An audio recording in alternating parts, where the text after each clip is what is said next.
大家好啊，又係黃牧師咧喺當中咧就去奉上帝嘅名咧去解釋一啲聖經嘅話語嘅，咁希望咧就大家能夠明白多啲係有關真係聖經與現實係能夠可以有個連結係啦，即係希望咧大家唔會聖經有聖經睇，現實有現實處理，咁兩個係冇關係嘅，咁樣變咗就大家唔係好適應啊！呢個我覺得呢個我哋應該係喺生活裏邊係體驗到，即係呢個聖經嘅話語真實嘅嘛。我哋唔可以話因為真實就知吹嘅啫，現實就還現實咗，咁係唔得嘅。今日咧我特別提議講嘅咧係啦，提出嚟想講嘅咧就係答翻我之前都有講過嘅，就係話呢一隻 locust， 即係如果我哋睇翻呢一個嘅啟示錄9章嘅時候咧，咁我哋就會見到咧喺呢度有一隻 locust， 咁呢個古字係 locust 但係中文係蝗蟲啦。咁當時我哋就因為俄烏戰爭嘅時候咧，就睇到呢個無人機嘅出現，係咪？咁而我哋就發現，即係從聖經裏邊嘅見到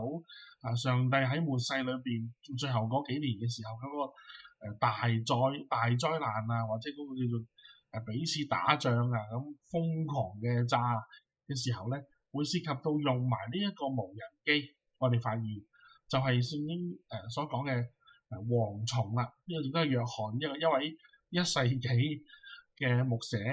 係啦，喺俾上帝顯現或者帶去呢一個21世紀嘅武器戰場嘅時候咧，佢能夠用佢最先進嘅1世紀科技嘅描述方法去描述嗰紮飛出嚟嗰紮嘢咧係蝗蟲或者係似蝗蟲。咁我哋大家知啦，之前講到咧就係蝗蟲咧叫做就係描述呢隻無人機啦。咁我哋喺過咗幾年之後啦，由22年開始打仗啦，呢個俄烏開始戰爭，到咗而家啦26年啦嘅時候咧，我哋見到無人機係不斷好快咁樣先進，好快咁樣去嘅提升個技術個技巧。我亦都之前咧喺另外一條片咧係講過咧，就係呢個聖經真相知多少裏邊講咗俄烏戰爭嗰度，有講到咧就係無人機嘅使用咧將會出現咗 fighter 無人機，即係戰鬥機同埋無人機嘅轟炸機。咁當然咧，而家我哋就出現咗第一種嘅戰鬥機啦，就係無人機專對無人機，就係喺咁如果大家即係想即係如果即係大家如果係知道究竟係咩咧，咁我都可以講簡單咗。咁就係咧呢個呢種咧係叫做無人機係出現佢嗰個係一個我哋叫做中文叫做好似叫做刺針嘅翻譯刺針啊，應該好似係嗰個翻譯。而嗰個嘅專對付嘅嗰個物品咧，嗰個無人機咧就係伊朗出嗰隻嘅無人機啦。咁好緊張好興奮啊！就係呢個星就係對付呢個嘅伊朗嗰隻佢中文翻譯叫做變性者啦，就唔係 witness 記住係嗰個叫做好似 Shahab 嗰啲嘅無人機。咁呢個就係第一次出現。如果我哋見到啦，我哋終於見到一個第一次出現嘅嗰個無人機機種啦。咁咁我可以 show 啲 picture 俾大家啦。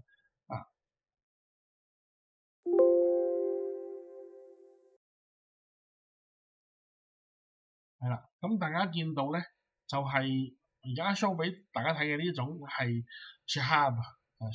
或者係點讀啊 Shahab 係啦，就係呢一隻伊朗出嘅呢個叫做 Shahab 咁就係呢一個無人機啦，係攻擊一啲地面嘅嘢啦，而佢嘅真係佢嘅對頭啦即係叫做對頭咧，就係呢一隻啦，show 唔 show 到咧？睇下先。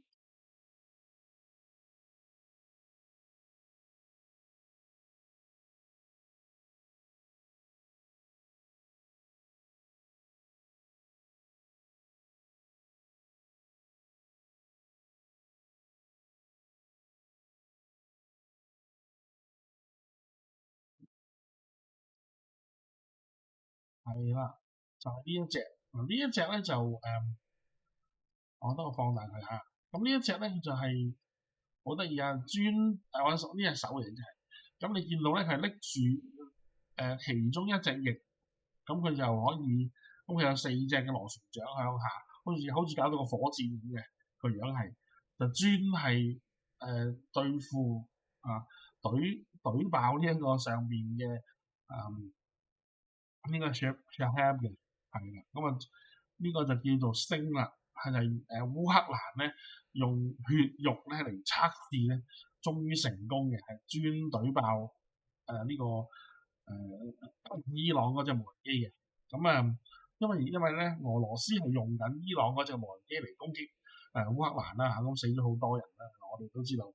咁而佢哋終於咧過咗幾年之後咧，用咗好多測試咧。係啦，咁終於就成功揾咗呢隻平過伊朗嗰隻無人機嘅，係啦，伊朗嗰隻無人機咧係35,000蚊美金一隻，咁咁 send 好多隻咁啦嚇，但係咧烏克蘭發明嘅呢一隻咧係2,500蚊美金啫，即係而家係鬥平噶嘛，因為點解咧？之前未講過嘅。就係話，我哋用嗰啲平嘅35,000蚊無人機去對抗你嗰啲成百幾萬嘅反導彈，咁我哋即係肯定點到你窮啦，即係我哋出雞你出豉油啊，我都點到你窮啦咁。咁而家烏克蘭咧就介紹呢一隻俾美軍，咁個個都買啦嚇。咁咧就